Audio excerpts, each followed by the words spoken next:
صلی اللہ تعالی علیہ وآلہ وسلم، نیت المؤمنی خیر من عملی، مومن کی نیت اس کے عمل سے بہتر ہے۔ اللہ عز و جل کی رضا پانے اور ثواب کمانے کی غرض سے سلسلہ دیکھنے سے پہلے اچھی اچھی نیتیں فرما لیجیے۔ اللہ عز و جل کی رضا کی خاطر علم دین حاصل کروں گا، سیکھ کر دوسروں تک نیکی کی دعوت پہنچاؤں گا، خاص خاص باتیں لکھوں گا، اول تاخیر دیکھوں گا۔ گزارے کیسے زندگی،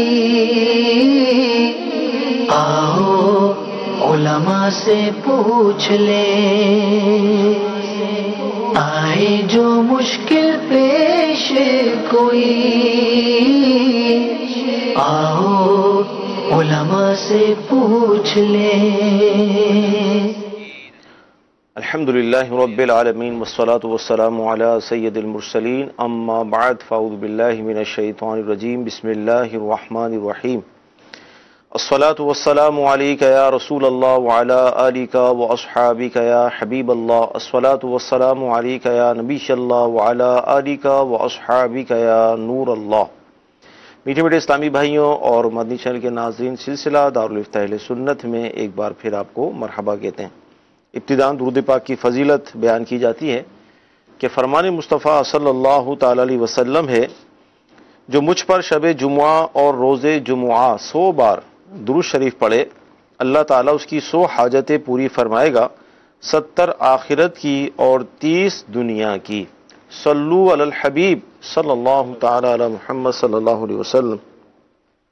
مدنی چینل کے ناظرین، بہت اہم سلسلہ ہوتا ہے، بہت کچھ اس میں ہمیں سیکھنے کو ملتا ہے، آخر تک شامل رہیں۔ آئیے آپ کی کالز کو ہم شامل سلسلہ کرتے ہیں۔ دیکھیے، حقیقے کا بکرے جیسے کاٹتے ہیں تو کیا ایسے کاٹ کے گوشت اور رشتے داروں کو دے سکتے ہیں؟ جی حضور کیا ارشاد فرمائیں گے کہ دعوت ہی کی جائے یا گوشت تقسیم کر کے؟ الحمدللہ رب العالمین والصلاة والسلام علی سید المرسلین، اما بعد فاعوذ باللہ من الشیطان الرجیم، بسم اللہ الرحمن الرحیم۔ دیکھیں، عقیقے کے گوشت کا وہی حکم ہے جو قربانی کے گوشت کا ہوتا ہے۔ ٹھیک ہے، خود بھی کھا سکتے ہیں، کچا تقسیم بھی کر سکتے ہیں، صحیح، اور پکا کر رشتہ داروں کی دعوت بھی کی جا کر سکتے ہیں، اور یہ ہر کوئی کھا سکتا ہے۔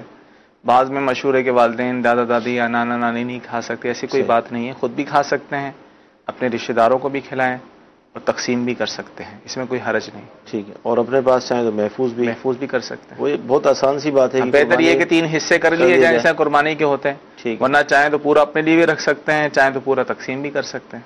جی مدنی چینل کے ناظرین، بہت آسان سا گویا کہ کہتے ہیں نا کہ فارمولہ جو یعنی قربانی کے گوشت والا جو حکم ہے وہی اس کا ہے، تو لہٰذا اسی طرح سارے معاملات اس میں بھی ہو سکتے ہیں۔ جی اگلی کال۔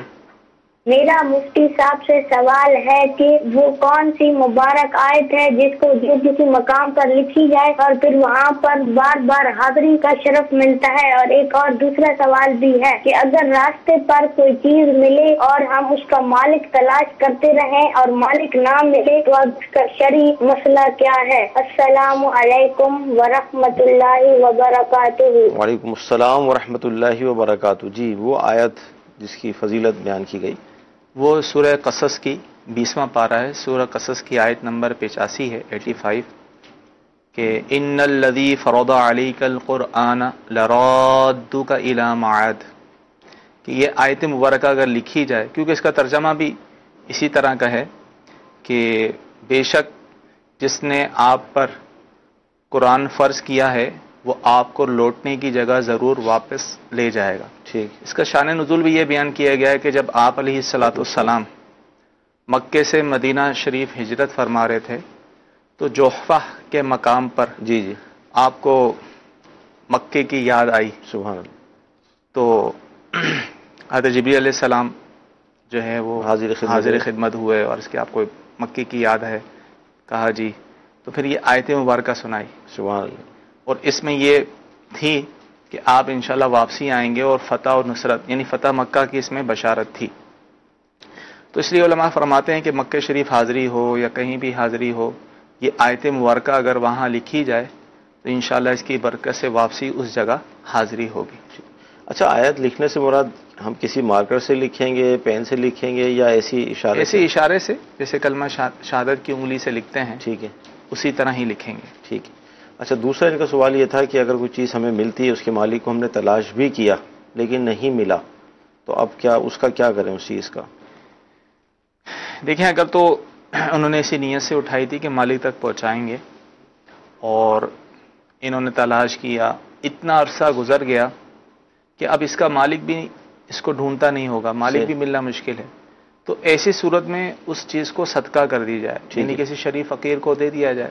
صحیح. اور اگر بالفرض اس نیت سے اپنی ذات کے لیے استعمال کے لیے اٹھایا تھا تو وہ تو جائز نہیں تھا. صحیح. اس صورت میں جو ہے وہ توبہ لازم ہوگی، اور تشہیر کے بعد جو ہے اس کو صدقہ کرنا ضروری ہوگا. صحیح. جی مدنی چینل کے ناظرین، اگلی کال لیں گے ہم. محمد تنویر بات کر رہا ہوں، ضلع گجرات. امام جو ہے نا نماز پڑھا رہا ہے، اور امام قرات میں اگر بھول جاتا ہے اور اس کے ذہن میں آ جاتا ہے کہ میں قرات میں بھول گیا ہوں، اور دوبارہ سے وہ صحیح کر جاتا ہے الفاظ کو، تو کیا سجدہ صاحب واجب ہے کہ نہیں؟ جی امام صاحب قرات بھول گئے، لیکن اس میں کتنا گیپ ہوگا مطلب بھولنے میں؟ دیکھیں، اگر خود سے ہی انہوں نے صحیح کر لیا، ٹھیک ہے، انہیں آیت مبارکہ یاد آ گئی اور یہ خاموش نہیں رہے تھے. صحیح. بعضوں کا ایسا ہوتا ہے کہ بھول لیا، آگے کیا ہے آیت مبارکہ یاد نہیں آ رہی، اور 3 سبحان اللہ کہنے کی مقدار تک خاموش رہے، ٹھیک ہے، تو ایسی صورت میں سجدہ سہو لازم ہوتا ہے. صحیح. اور اگر ایسا نہیں تھا، وہ کنٹینیو جو ہے وہ تلاوت کر رہے ہیں، بیچ میں کوئی آیت مبارکہ چھوڑ دی لیکن تلاوت جاری ہے، پھر انہیں یاد آئی، پھر دوبارہ پیچھے سے آئے، انہوں نے دوبارہ اس کو پڑھ لیا، تو ایسی صورت میں سجدہ سہو لازم نہیں ہوگا. ٹھیک کہ خود سے اگر یاد آ جائے اور 3 سبحان اللہ کہنے کی مقدار تک خاموش نہ رہا جائے، تو ایسی صورت میں سجدہ سہو لازم نہیں ہوگا. ٹھیک. جی اگلی کال لیں گے.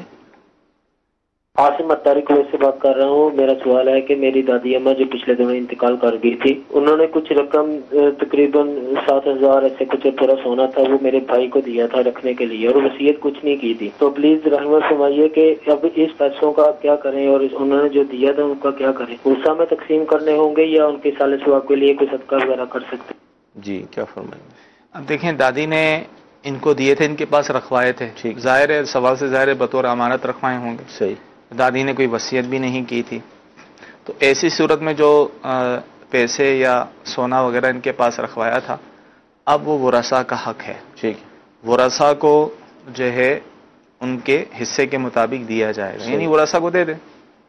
اب دوسرے نے کہا کہ ہم اس کو صدقہ کر سکتے ہیں، کر دیں یا لیکن آپ صدقے کے لیے بھی تمام ورثاء کی اجازت ضروری ہے کہ تمام کے تمام ورثاء عاقل بالغ ہوں اور وہ اس کی اجازت دے دیں. ٹھیک ہے، سب کی رضامندی سے ہوگی. ٹھیک ہے، ہم اپنی والدہ کے لیے اس کو اصالہ ثواب کے لیے جو صدقہ کر دیتے ہیں، ٹھیک ہے، پھر تو اس کی اجازت ہوگی، ورنہ اجازت نہیں، ورثاء کے حوالے کرنے ہوں گے. ٹھیک. مدنی چینل کے ناظرین، آپ کے ایس ایم ایس بھی ہمیں موصول ہوتے ہیں، آئیے آپ کا ایس ایم ایس ہم شامل کرتے ہیں. اسلامی بہنوں کے حوالے سے ہے کہ جو ان کو شرعی عذر ہوتا ہے تو اس میں وہ اپنے اوپر اور اپنے بچوں پر دم وغیرہ کر سکتی ہیں، کچھ آیت وغیرہ پڑھ کر یا کوئی قرآنی آیات تو نہیں پڑھ سکتی. صحیح. ویسی جو ہے کوئی دعا وغیرہ پڑھ لی دعا کی نیت سے، جیسے آیت الکرسی پڑھ لیتے ہیں دعا کی نیت سے، یا کوئی دعا پڑھ لی تو وہ دعا پڑھ کے اپنے اوپر اور بچوں پر دم کر سکتی ہیں. قرآن پاک کی کوئی بھی آیت قرآن کی نیت سے نہیں پڑھ سکتی. ٹھیک ہے. جی اگلی کال دیجیے. میرا نام طیب رحمان ہے. میرا سوال یہ ہے کہ درود ابراہیم جو ہے اس کو باوضو پڑھنا چاہیے یا وضو کے بغیر بھی پڑھ سکتے ہیں آپ؟ جی درود پاک یہ ذکر و اذکار، درود ابراہیمی ہو یا کوئی بھی درود پاک ہو، بہتر تو یہی ہے، ادب کا تقاضا یہی ہے کہ با ادب ہو کر باوضو ہو کر پڑھا جائے، لیکن یہ ضروری نہیں. کسی کا وضو نہ ہو تو وہ بھی درود پاک، درود ابراہیمی یا کوئی بھی درود پاک پڑھ سکتا ہے، اس میں کوئی حرج نہیں. ٹھیک. جی اگلی کال. محمد نجیب رضا عطاری، جامعۃ المدینہ فیضان مدینہ، قبول اللہ شریف، ضلع پاک پتن سے عرض کر رہا ہوں. ماشاء اللہ مدنی چینل کا سلسلہ دارالفتاء اہل سنت بہت ہی اچھا ہے. الحمدللہ عز وجل ہمیں اس سے بہت ہی فقہی مسائل سیکھنے کو ملتے ہیں. تو میرا دارالفتاء اہل سنت میں یہ سوال ہے کہ وطر میں دعائے قنوت پڑھنا واجب ہوتی ہے، تو اگر کسی کو دعائے قنوت یاد نہ ہو تو اس کی جگہ کیا پڑھے؟ دعائے قنوت جو مروجہ ہے، جو اس کے پوسٹر وغیرہ بھی لگے ہوتے ہیں مسجدوں میں، تو یہی دعائے قنوت ہے یا کچھ اور بھی ہے؟ لیکن مطلقاً کوئی بھی دعا پڑھیں واجب ادا ہو جائے گا. ٹھیک ہے. اب اللہم انا نستعینک یہ مشہور ہے دعائے قنوت، تو یہی دعا پڑھنا واجب نہیں ہے. ٹھیک ہے. البتہ سنت ہے کہ یہی دعا پڑھی جائے. ٹھیک. تو کوشش کریں، اگر یاد نہیں ہے یا نہیں ہو رہی تو ایسی صورت میں وہ کوئی بھی دعائے معصورہ پڑھ سکتے ہیں. ربنا آتنا فی الدنیا حسنۃ وفی الآخرۃ حسنۃ وقنا عذاب النار، یہ بھی پڑھ سکتے ہیں.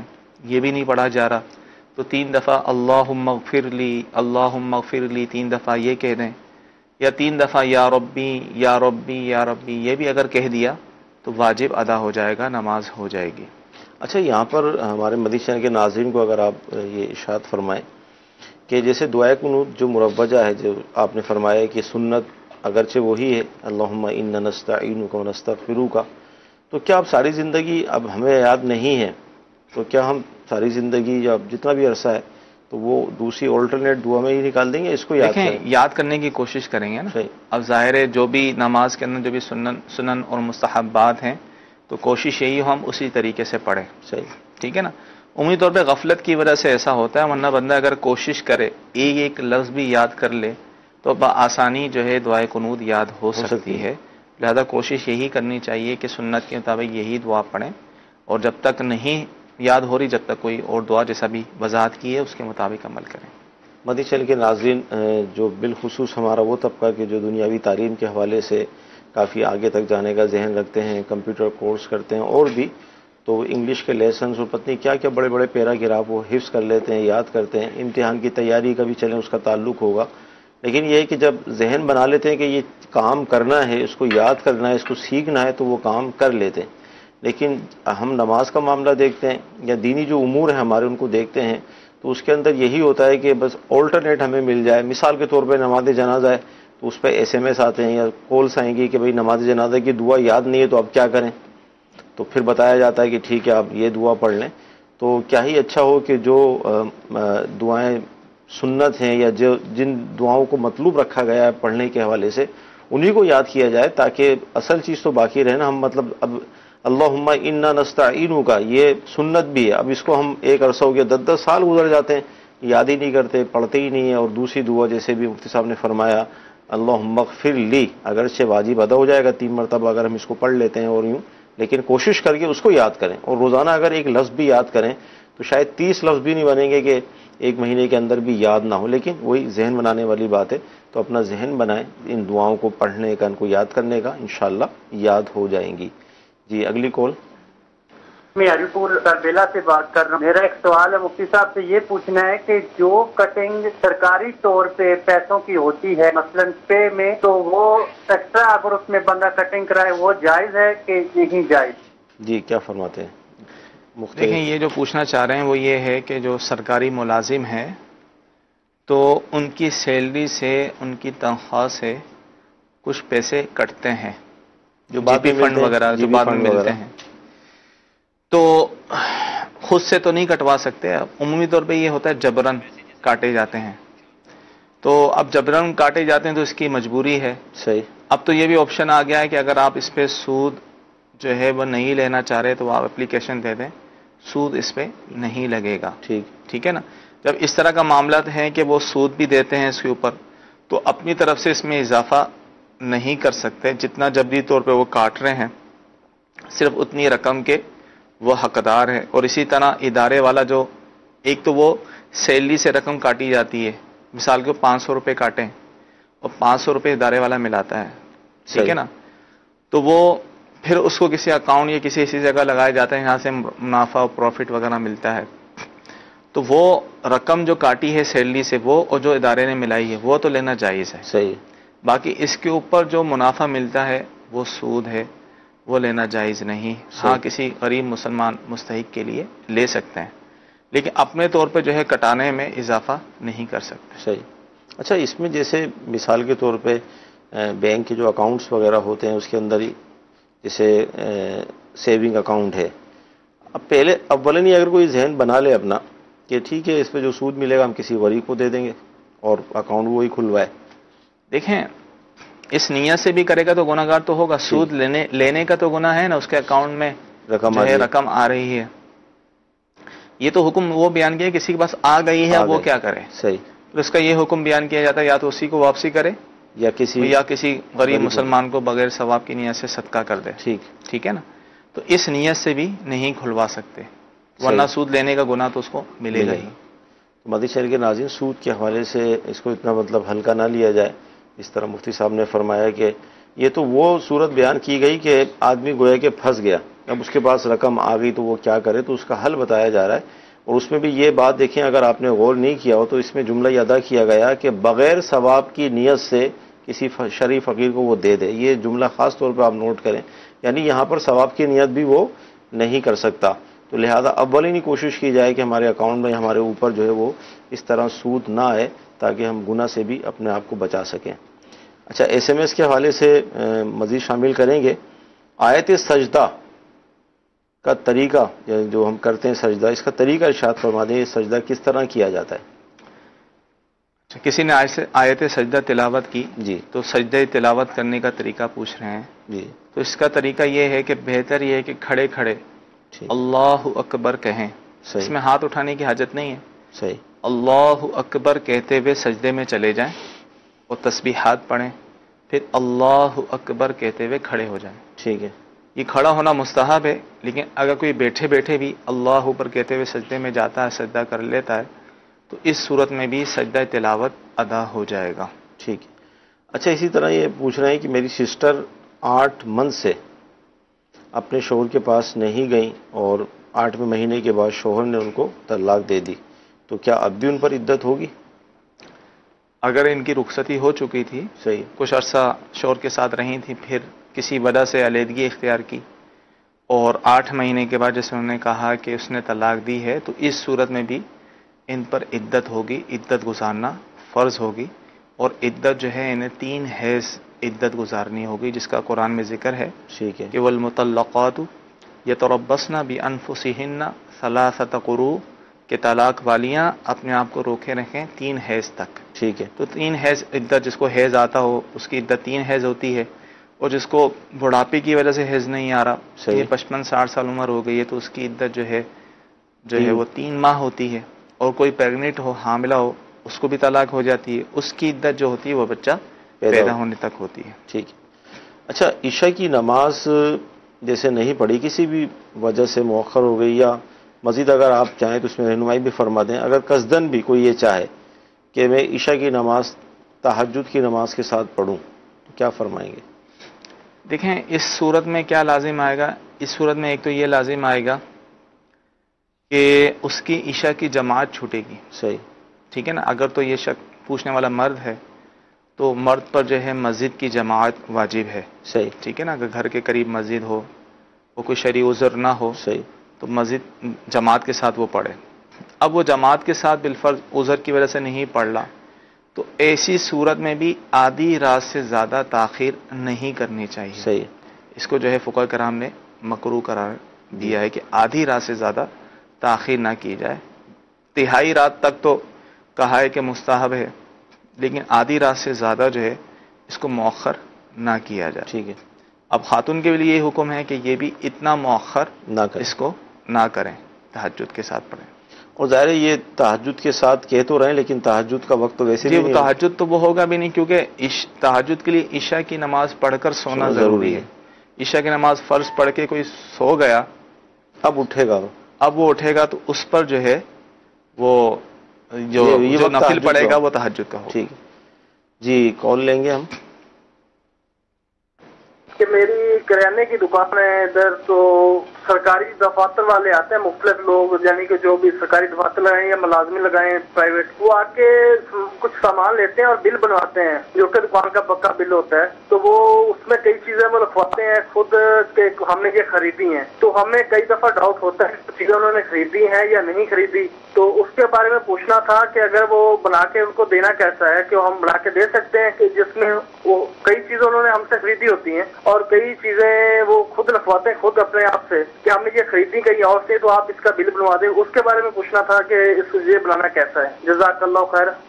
مختلف کمپنی پرچیزر جو ہوتے ہیں وہ اپنے حساب سے بلنگ, تو اس طرح جو ہے دکاندار کا اب جو چیز اس سے نہیں خریدی اس کا بل بنا, اس کا بھی بل بنا رہا ہے.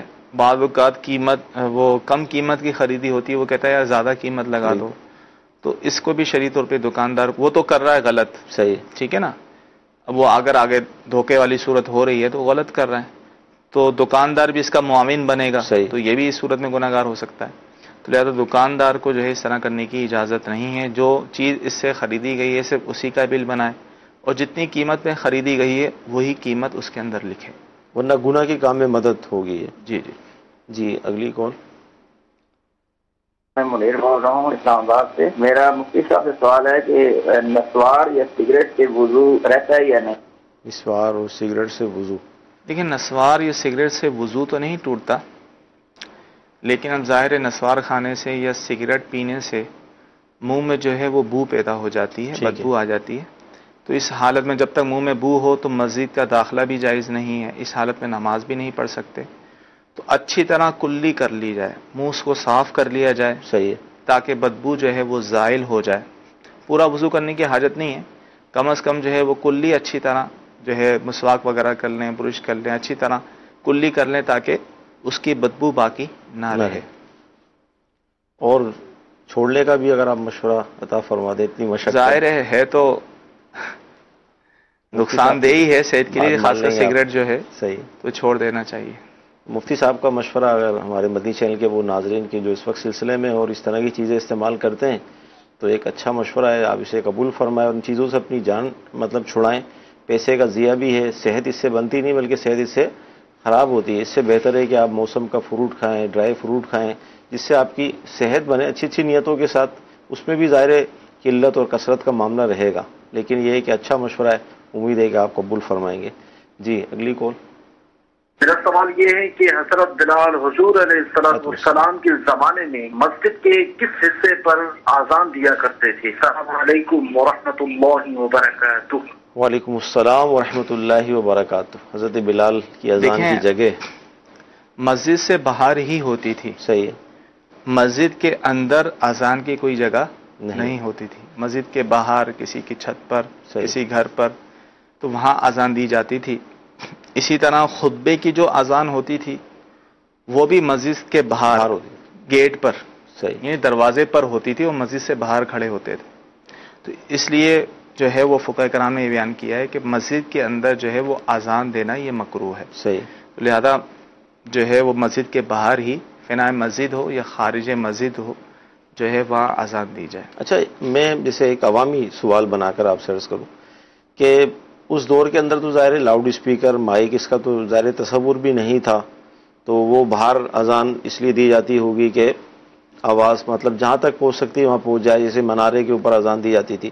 اب تو لاؤڈ اسپیکر آ گئے, اب تو باہر اندر کا مسئلہ ہی نہیں ہے, تو مائک پہ دیں گے تو سب جگہ. اصل میں اس کی ممانعت آئی ہے نا, صحیح, کہ مسجد کے اندر اذان کی ممانعت آئی ہے, فقہا نے اس کو مکروہ قرار دیا ہے. تو اس میں مائک کا کوئی وہ نہیں ہے معاملہ, صحیح, کیونکہ ادب کے خلاف بھی ہے مسجد کے اندر اذان دینے. یہ ندا ہے, ایک اعلان ہے کہ مسجد کے اندر جو ہے وہ مسجد کے باہر ہی اس کو رکھا جائے. اب چاہے وہ لاؤڈ اسپیکر پہ ہی اس کے ذریعے سے اذان دے رہا ہے, پھر بھی حکم یہی ہوگا کہ وہ خارج مسجد یا فنائے مسجد میں ہی اذان دے. مدنی چینل کے ناظرین, بہت ساری چیزیں ایسی ہوا کرتی ہیں کہ جسے ہم اپنی عقل سے مطلب تولتے ہیں, عقل پر اس کو لے کر آتے ہیں. جیسے یہ میں نے مثالاً ایک پیش کیا تھا یہاں پر کہ بعض اوقات اس کو بھی لوگ عقل سے ہی مطلب تولتے ہیں کہ مائک کا اب تو استعمال ہے تو اندر باہر کا کیا. اصل یہ ہے کہ ہم سب شریعت کے پابند ہیں, شریعت نے جس چیز کا حکم دیا ہمیں وہ کرنا ہے. اپنی عقل کے گھوڑے اس کے اندر نہیں دوڑانے کہ ہماری عقل میں نہیں آ رہا تو ہم اس کو چینج کر دیں. اذان کے حوالے سے حکم یہی ہے کہ مسجد سے باہر دی جائے گی. اچھا, جو محراب, بعض اوقات یہ ہوتا ہے کہ محراب کے ساتھ ایک چھوٹا سا کمرہ ہوتا ہے اندر جہاں سارا سسٹم لگا ہوا ہوتا ہے, تو وہ مسجد سے باہر ہی کہلائے گا نا؟ جی, مسجد کے باہر عمومی طور پہ وہ فنائے مسجد اس کو کہا جاتا ہے, جو مسجد کی ضروریات کے لیے جو جگہ بنائی جاتی ہیں مسجد سے متصل, اس کو فنائے مسجد کہتے ہیں. تو وہ فنائے مسجد ہے. بعض جگہ خارج مسجد ہوتا ہے, تو دونوں صورتوں میں فنائے مسجد ہو یا خارج مسجد ہو وہاں اذان دی جا سکتی ہے. اور محراب جو ہے, بعض لوگ یہ سمجھتے ہیں کہ محراب بھی مسجد سے باہر ہے. محراب مسجد سے باہر نہیں ہوتا, عمومی طور پہ محراب جو ہے مسجد کے اندر ہی شمار ہوتا ہے, وہ مسجد کا ہی حصہ ہے. صحیح, اس لیے بعض اعتکاف میں بیٹھنے والے کنفیوز ہوتے ہیں کہ محراب میں جائیں یا نہ جائیں, صحیح, کہیں اعتکاف نہیں ٹوٹ جائے گا. صحیح, وہ شاید یہ سمجھتے ہیں کہ کیونکہ محراب میں اذان دی جاتی ہے عمومی طور پہ تو مسجد سے باہر ہوگا. عمومی طور پہ مسجد کے اندر کا ہی حصہ وہ مسجد میں ہی شامل ہوتا ہے. صحیح. جی, اگلی کال لیں گے. میرا نام حافظ محمد فتح اللہ قادری اتاری ہے، میں اوکاڑا سے بات کر رہا ہوں۔ دارالفتہ اہل سنت میں یہ میرا سوال ہے، جمعہ کے دن جو 14 رکعتیں ہیں، مثلا پہلے 4 سنتیں ہیں، کیا وہ 4 سنتیں غیر مؤکدہ یا مؤکدہ کہلائی جاتی ہیں یا غیر مؤکدہ ہیں؟ اس کے بارے میں جواب ارشاد فرمائیں۔ اور جو جماعت یعنی 2 فرضوں کے بعد 4 سنتیں پڑھتے ہیں، تو کچھ لوگوں سے سنا ہے کہ یہ ظہر کی سنتیں ہیں اور کچھ کہتے ہیں کہ یہ جمعہ کی ہے، اور پھر جو 2 بعد میں پڑھتے ہیں سنتیں 4 سنتوں کے بعد، وہ بھی ظہر کی ہیں یا جمعہ کی ہیں؟ اس کے بارے میں مزید ارشاد فرمائیں۔ اور دوسرا سوال یہ ہے دارالفتہ اہل سنت کے سلسلے کے اندر میرا، کہ جیسا کہ جمعہ کے دن سنا ہے کہ خطبے کے دوران جو خطبے سے پہلے اذان پڑھی جاتی ہے، اس اذان میں جب اشہد ان محمد رسول اللہ پڑھا جاتا ہے تو اس وقت سنا یہ ہے کہ اپنے انگوٹھے نہیں چومنے چاہیے، تو کہا گیا ہے، کہتے ہیں کہ یہ خطبے کی حالت ہی میں رہیں گے۔ اس کے بارے میں جواب ارشاد فرمائے۔ السلام علیکم ورحمۃ اللہ وبرکاتہ۔ وعلیکم السلام ورحمۃ اللہ وبرکاتہ۔ بہت پیارا اور تفصیلی آپ نے سوال کیا۔ ان کے سوال کے 3 حصے بن گئے۔ ایک تو یہ کہ جمعہ کا جو اس کے اندر 14 رکعتیں ہیں، اس کی ترتیب سنت ہے اور غیر مؤکدہ کے حساب سے آپ ارشاد فرمائیں۔ دوسرا وقت جمعہ ہے یا ظہر ہے، اور تیسرا انگوٹھے چومنے کے حوالے سے۔ جی دیکھیں، جمعہ میں فرضوں سے پہلے جو 4 سنتیں پڑھی جاتی ہیں یہ مؤکدہ ہیں، ٹھیک ہے، اور فرضوں کے بعد جو 4 سنتیں پڑھی جاتی ہیں یہ بھی مؤکدہ ہیں، اور اس کے بعد جو 2 سنتیں پڑھی جاتی ہیں غیر مؤکدہ ہیں، اس کی تاکید کم ہے اس کے مقابلے میں۔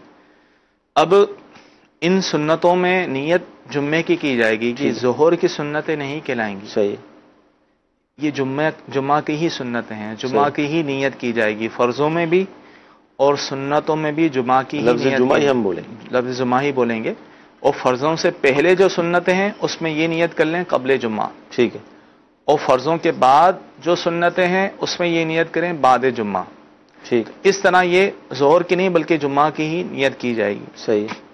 اب دوسرا جو حصہ تھا ان کے سوال کا، انگوٹھے چومنے کے حوالے سے جب اذان ہوتی ہے، تو خطبے کی اذان جب ہو تو اس حالت میں بھی جو سامعین ہیں، سننے والے ہیں، انہیں یہی چاہیے کہ یہ انگوٹھے نہ چومیں اور زبان سے جو ہے وہ اس کا جواب نہ دیں، بلکہ دل ہی دل میں اس کا جواب دے دیں، ٹھیک۔ اگرچہ ہے اس میں علماء کا اختلاف، تو بہتر احتیاط اسی میں ہے کہ خاموشی کے ساتھ اس طرح خطبے کی حالت میں ہوتے ہیں دل ہی دل میں اس کا جواب دے دیں، زبان سے اس کا جواب نہ دیں، اور اسی طرح خطبے کے دوران جو آپ علیہ الصلوۃ والسلام کا اسم گرامی آتا ہے، نام گرامی، تو اس میں دل ہی دل میں اس کا جواب دیا جائے، زبان سے نہیں دے سکتے۔ ٹھیک ہے جی، اگلی کال لیں گے۔ میرا سوال آپ سے یہ ہے، جو کہ جا نماز ہمیں ملتی ہے اس پر روضہ رسول کا نقشہ ہوتا ہے، اللہ تعالیٰ کا گھر ہوتا ہے، کیا اس پر کھڑ کر نماز پڑھنا جائز ہے؟ یہ آپ ہمیں بتا دیں۔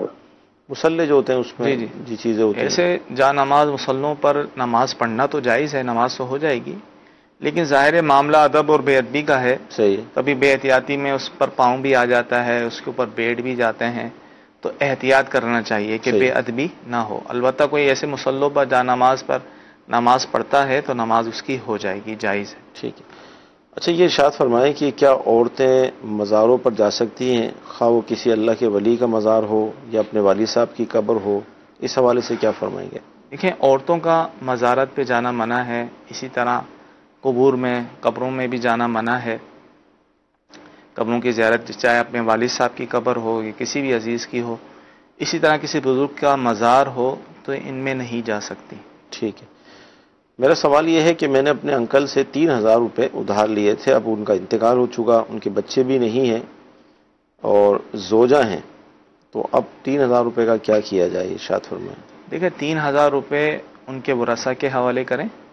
اگر کسی شخص کا انتقال ہو جائے اور اس کی اولاد نہ ہو تو، اور اس کی زوجہ ہو، تو زوجہ کا جو حصہ ہوتا ہے وہ 1/4 حصہ ہوتا ہے، ٹھیک ہے، ٹھیک ہے نا۔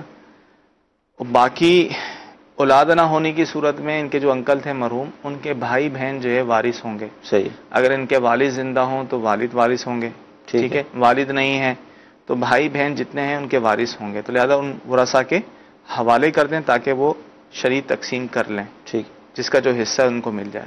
یہ بعض اوقات جیسے میں نے کہا ایک عوامی ایک بات ذہن میں آتی ہے، اب 3000 روپے بظاہر اس دور میں اس رقم کی کیا حیثیت ہے؟ 3000 روپے کتنے سے ہوتے؟ اب یہ بھی مطلب بالکل شرعی تقاضے کے مطابق ہی تقسیم ہوں گے، یہ نہیں کہ ہم ان کی زوجہ کو دے دیں بھئی ہم نے انکل سے لیے تھے یہ آپ رکھ لیں. وہ بھی ساری کے ساری خود استعمال نہیں کر سکتی یا اپنی مرضی سے ہی سارا خرچ یا صدقہ نہیں کر سکتی، انہیں بھی یہ اپنے اس میں سے جو ان کا حصہ بنتا ہے 1/4 چوتھائی حصہ اولاد نہ ہونے کی صورت میں وہ تو لے لیں، وہ تو جہاں چاہے خرچ کر لیں، بقیہ رقم دیگر ورثہ بھائی بہن وغیرہ جو بھی ہیں وہ ان کو دینی ہوگی. ہاں اگر تمام کی تمام ورثہ جو عاقل بالغ ہیں راضی ہو جاتے ہیں اس کو جو ہے صدقہ و خیرات کرنے پر تو کر سکتے ہیں. ٹھیک ہے. مدنی چینل کے ناظرین اس سے اندازہ لگا لیں آپ کہ ہمارا جو اسلام ہے، شریعت ہے، اللہ اس کے رسول کے جو احکام ہمیں ملے ہیں، یعنی اس میں یہ کتنی احتیاط والی بات ہے کہ بظاہر 3000 روپے کی اس دور میں اتنی کوئی خاص حیثیت نہیں ہے. اگرچہ 3000 روپے مالیت تو رکھتے ہیں لیکن یہ بھی ہمیں شریعت کے دائرے میں رہ کر جو شرعی حکم ہے اس کے مطابق ہی ورثہ میں تقسیم کرنے ہیں، اپنی مرضی سے کوئی فیصلہ نہیں کرنا. اچھا حضور اس میں یہ بھی ہوگا کہ مثال کے طور پہ زوجہ موجود ہیں اور آپ نے فرمایا کہ انکل کے اگر بہن بھائی ہیں یا ان کے والد ہیں تو 3000 روپے میں مطلب وہی کہ یار 100 روپے دے دیں 200 روپے دے دیں، کیا مطلب؟ دیکھیں 3000 کی باقاعدہ تقسیم ہوگی نا. صحیح. جیسے میں نے کہا 3000 کا چوتھائی حصہ نکالنا تو اس کو 4 سے تقسیم کر دیں تو چوتھائی حصہ ان کا نکل آئے گا. اب ان کے بھائی بہن ہیں، صحیح، تو جتنے بھائی اتنی بہنیں ہیں اتنے حصے ہو جائیں گے، یعنی ہر بھائی کو 2 حصے ملیں گے، صحیح، ہر بہن کو ایک حصہ ملے گا. اس طرح جو ہے وہ تقسیم ہو. سبحان اللہ. جی اگلی کال لیں گے. خالد حسین گجرات سے. جی قضا نماز جو ہے کیسے پڑھتے اس کا طریقہ؟ قضا نماز پڑھنے کا طریقہ اس پر امیر علیہ سنت کا پورا رسالہ موجود ہے. اولاً آپ کو یہ مدنی مشورہ پیش کریں گے کہ آپ نماز کے احکام کتاب حاصل کر لیں، اس کے اندر یہ رسالہ موجود ہے. جواب لیتے ہیں مفتی صاحب سے. دیکھیں اس میں ہے تفصیل، انہوں نے کس اعتبار سے پوچھا وضاحت نہیں کی، خیر وہ رسالے میں بھی ہو جائے گی. اول تو یہ ہے کہ کسی پر جتنی قضا نمازیں ہیں اس کا حساب لگائے، اس ترتیب سے ان کو پڑھے. مکروہ وقت کے علاوہ جب چاہیں پڑھ سکتے ہیں، ہر نماز کے ساتھ قضا نماز پڑھ سکتے ہیں. مکروہ وقت جیسے سورج نکلنے کا وقت ہوتا ہے اور زوال کا وقت جو ظہر سے پہلے ہوتا ہے ظاہرہ کبریٰ، وہ اور سورج غروب ہونے کا وقت 20 منٹ پہلے، تو یہ مکروہ وقت ہیں. ان مکروہ وقت کے علاوہ جب چاہیں وہ قضا نماز پڑھ سکتے ہیں. صحیح. اب قضا نماز اسی طرح ہی پڑھنی جس طرح عام نمازیں پڑھتے ہیں. صحیح. اب اس میں تخفیف بھی ہے، اگر اس پر عمل کرنا چاہے تو کر سکتا ہے کہ تاکہ اگر کسی پر قضا نمازیں زیادہ ہوں ان تخفیفات پر عمل کرتا ہے تو جلد سے جلد بری و ذمہ ہوگا. صحیح. وہ تخفیفات یہ ہیں جیسے فرضوں کی تیسری اور چوتھی رکعت میں الحمد شریف کا پڑھنا واجب نہیں. ٹھیک ہے. تو تیسری اور چوتھی رکعت میں 3 دفعہ سبحان اللہ سبحان اللہ سبحان اللہ کے رکوع میں چلا جائے. صحیح. اسی طرح رکوع اور سجدے میں جو 3 دفعہ تسبیحات پڑھی جاتی ہیں صرف 1 دفعہ پڑھ لے. رکوع میں سبحان ربی العظیم اور سجدے میں سبحان ربی الاعلی 1 دفعہ کہہ لے. اسی طرح دعائے قنوت میں وطر کی قضا کر رہا ہے تو دعائے قنوت کی جگہ اللہم انا نستعین کی جگہ وہی اللہم اغفر لی یا ربی 3 دفعہ کہہ دے. تو یہ تخفیفات ہیں، ان پر عمل کرنا چاہے تو کر سکتا ہے، لیکن ضروری نہیں کہ قضا نمازیں اسی طرح نہیں پڑھی جاتی. صحیح. بعض کو یہ دیکھا کہ وہ رسالہ پڑھ لیتے ہیں یا مسئلہ سن لیتے ہیں، وہ سمجھتے ہیں کہ قضا نمازیں اسی طرح یہی طریقہ ہے. یہی طریقہ ہے. طریقہ وہی ہے، یہ آسانیاں بیان کی گئی ہیں. اگر کوئی اس آسانی پر عمل کرنا چاہے تو کر سکتا ہے، لازم نہیں ہے کہ ایسے ہی پڑھے. جی جی. اچھا اسی طرح فجر اور عصر کی نماز کے بعد ظاہر نماز تو ہوتی نہیں، نوافل یا سنت ہے وغیرہ، تو اب فجر کی نماز جس نے پڑھ لی اور سورج کے طلوع ہونے میں بھی 10-15 منٹ باقی ہیں تو اب وہ اپنی قضا نمازیں پڑھ سکتا ہے. بس اس میں یہ احتیاط کرے کہ لوگوں کے سامنے نہ پڑھے، کیونکہ کسی کے سامنے اس کا اظہار بھی نہ ہونا کہ کیسا نمازیں پڑھنا. اپنے گھر میں ہے تو ظہر فجر کے بعد اور عصر کے بعد مکروہ وقت سے پہلے جو ہے پڑھ سکتا ہے. یعنی آسان سی بات ہم یہ کہیں گے 3 جو وقت ہے مکروہ، اس کے علاوہ جتنے بھی اوقات ہیں ڈبل 12 گھنٹوں میں وہ جب چاہے پڑھ سکتا ہے. جی مدنی چینل کے ناظرین کتنی اہم معلومات اللہ تعالیٰ کی رحمت سے ہمیں حاصل ہو رہی ہے، شرعی مسائل ہم سیکھ رہے ہیں، تو یہ سلسلے آپ دیکھتے رہیں گے تو انشاءاللہ مزید آپ کے علم میں اضافہ ہوتا رہے گا. اچھا عدت کے بارے میں بھی گفتگو ہوئی، SMS یہ آیا ہے کہ مزید اس کی وضاحت کر دیں عدت کے حوالے سے کہ آپ نے عدت کا جو بیان فرمایا تھا. یہ وہ مسئلہ یہ تھا کہ بھئی 8 مہینے سے شوہر سے الگ ہیں. صحیح ہے. اب شوہر نے طلاق دی ہے. ٹھیک ہے. کیونکہ طلاق میں سوگ کرنا ہوتا ہے. ٹھیک ہے. شوہر نے 3 طلاقیں دے دی, اب سوگ کی طرح اس نے عدت گزارنی ہے. تو جس دن طلاق دی ہے اسی دن سے عدت شروع ہوگی. ٹھیک ہے. میں نے کہا کہ عدت ان میں 3 حیض 3 مینسز جو عورت کو ماہانہ ایام ہوتے ہیں, جن ایام میں وہ نمازیں نہیں پڑھتی, صحیح, ان کو حیض کا دن حیض کہتے ہیں, مینسز کہتے ہیں, ناپاکی کے دن. یہ 3 دفعہ آ جائیں. ٹھیک ہے. پہلا حیض آئے گا پھر پاک ہوں گی, دوسرا حیض آئے گا پھر پاک ہوں گی, جب تیسرا حیض آئے گا مینسز آئے گا, اس سے جب پاک ہوں گی تو ان کی عدت ختم ہو جائے گی. اب 3 حیض 3 مہینے سے پہلے بھی گزر سکتے ہیں, 3 مہینے سے زیادہ بھی لگ سکتے ہیں. صحیح. اس میں دنوں کی قید نہیں, 90 دن یا 3 مہینے 10 دن نہیں ہے, 3 حیض ہے. ٹھیک ہے. اب 3 حیض نہ گزرے تو 6 مہینے میں بھی نہ گزریں. صحیح. تو جب تک وہ 3 حیض نہیں گزریں گے عدت ختم نہیں ہوگی. جس کو واقعی حیض آتا ہو, جس کو بڑھاپے کی وجہ سے حیض نہیں آ رہا, مایوس ہو چکی ہے, تو وہ اس کی عدت 3 مہینے ہے, مکمل 3 مہینے. اور جو حاملہ عورت ہے اس کی عدت وضع حمل ہے, یعنی بچہ پیدا ہونے تک ہے. ماشاءاللہ بہت پیاری وضاحت دوبارہ ہو گئی عدت کے حوالے سے. تو اگر بالفرض کسی کو خاص مسئلہ ہے اور وہ مزید اس کی وضاحت چاہتے ہیں تو دارالفتا اہل سنت میں وہ کال کر اپنے اس مسئلے کو مزید پوچھ سکتی ہیں. جی کال. جی جو کل کھیر بنائی تھی سفر کے مہینے میں, کیا کہتے ہیں شریعت میں کیا ہے یہ جو کل لوگوں نے جو کھیر بنائی تھی بدھ کے دن, سفر کا مہینہ ہے نا, یہ تو کچھ چوری بنا رہا ہے, 2 فیکٹریاں دے رہا ہے, کھیر بنا رہا ہے, شریعت کے حساب سے اس میں کیا چیز ہے؟ جی کل غالباً آخری بدھ تھا شاید. جی جی, اس وجہ سے شاید اسی وجہ سے انہوں نے ایسا کیا. تو عمومی طور پہ یہ کہ آخری بدھ کو منایا جاتا ہے. صحیح. یہ عرصے سے ایک رواج چلا ہے. وہ یہ سمجھتے ہیں کہ آخری بدھ کو, کیونکہ آپ علیہ السلام کی طبیعت ناساز تھی تو آپ صحت یاب ہوئے تھے, تو بعض لوگ سیر بھی کرتے ہیں, کہتے ہیں کہ آپ علیہ السلام نے بھی مدینہ شریف کے اطراف میں آپ باہر تشریف لے گئے تھے, تو اس لیے جو کھانا پکانا اور یہ سلسلہ رہتا ہے, تو اس کی کوئی حقیقت نہیں. بلکہ کتابوں میں یہ آیا ہے کہ ان دنوں میں آپ علیہ السلام کی طبیعت مزید جو ہے وہ ناساز ہو گئی, تو اس کی کوئی اصل نہیں ہے.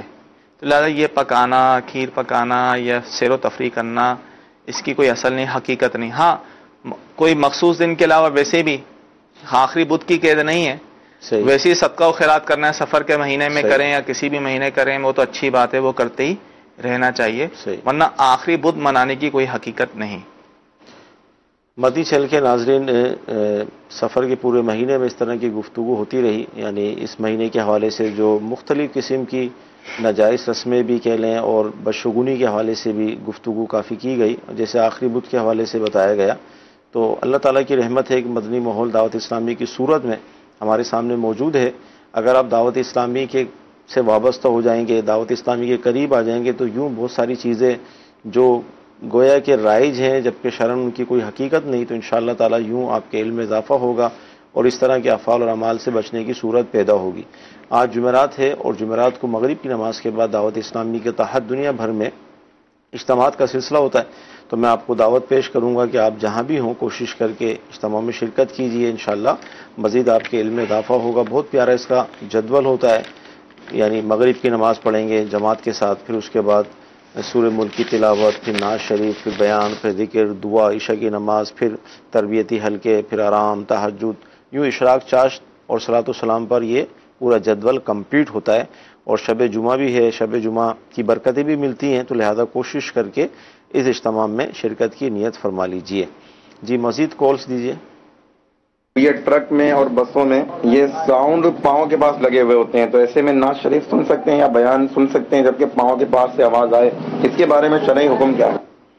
جی دیکھیں, ایسے معاملات میں تعلق جو ہوتا ہے ادب کا نا, ادب کے معاملات میں عرف دیکھا جاتا ہے. ٹھیک ہے. عرفاً جس چیز کو بے ادبی سمجھا جائے تو بے ادبی کہا جائے گا, ورنہ وہ بے ادبی نہیں کہا جائے گا. اگرچہ آواز پاؤں کی طرف سے آ رہی ہے, اس کی طرف جو ہے پاؤں نہیں پھیلائے ہوئے, اس کے اوپر پاؤں نہیں رکھے ہوئے, تو اس میں کوئی حرج نہیں ہے. صحیح. اگر ایسی صورت ہے کہ لوگ اس کو بولتے ہیں یار یہ تو بے ادبی ہے, قرآن کی آیت اور آپ اس طرف, تو پھر اس سے بچا جائے. صحیح. جی اگلی کال. مفتی صاحب یہ ارشاد فرمائیے کہ اعلان ہوتا ہے کہ دونوں طرف سے صف جو ہے یہ برابر ہونی چاہیے, تو بعض اوقات مسجدوں میں دیکھا جاتا ہے کہ مسجد کے درمیان میں صفیں چھوٹی چھوٹی بنا لیتے ہیں, اس کے بارے میں کیا حکم ہوگا؟ برائے کرم ارشاد فرما دیں, جزاک اللہ خیرہ. جی دیکھیں, صفوں کے معاملے میں بڑی تاکید آئی ہے حدیث پاک میں. صحیح. صف کو درست کرنے, برابر کرنے پوری کرنے کے اعتبار سے، کندھوں سے کندھا ملانے کے اعتبار سے بڑی تاکید آئی ہے. وہ سیدی اعلیٰ حضرت علیہ رحمہ کے فتوے کے مطابق فتح رضوی شریف میں کہ جب تک جو ہے اگلی صف کونوں تک پوری نہ ہو جائے تو جان بوجھ کے پیچھے صف بنا دینا یہ گناہ ہے. ٹھیک ہے. تو لہذا صفوں کو کونوں تک، چاہے وہ کتنی ہی بڑی کیوں نہ ہو، کونوں تک جو ہے اس کو پر کرنا چاہیے. بعض لوگ رکعت کی وجہ سے، اس وجہ سے کہ رہ نہ جائے تو وہ پیچھے کھڑے ہو جاتے ہیں، حالانکہ آگے صفوں میں جگہ خالی ہوتی ہیں. تو اگرچہ اس معاملات میں رکعت نکلتی ہے تو کوئی مسئلہ نہیں، آپ صفوں کو پورا کریں، صحیح، صفوں کو مکمل کریں، پھر جماعت میں شامل ہوں. ٹھیک ہے. مدنی چینل کے ناظرین، سلسلہ ہوا، بہت اہم گفتگو ہوئی. ہم اللہ تعالیٰ کی بارگاہ میں دعا کرتے ہیں کہ اللہ تعالیٰ آج کا ہمارا سلسلہ اپنی بارگاہ میں قبول فرمائے. جو ہم نے سنا ہے، جو سیکھا ہے، اس پر عمل کرنے کی توفیق عطا فرمائے. انشاءاللہ عز و جل مغرب کی اذان ہوگی، نماز پڑھیں گے، اس کے بعد پھر اجتماع میں بھی شرکت کریں گے. صلو علی الحبیب صلی اللہ تعالی علی محمد. گزارے کیسے زندگی، آؤ علماء سے پوچھ لیں، آئے جو مشکل پیش کوئی، آؤ علماء سے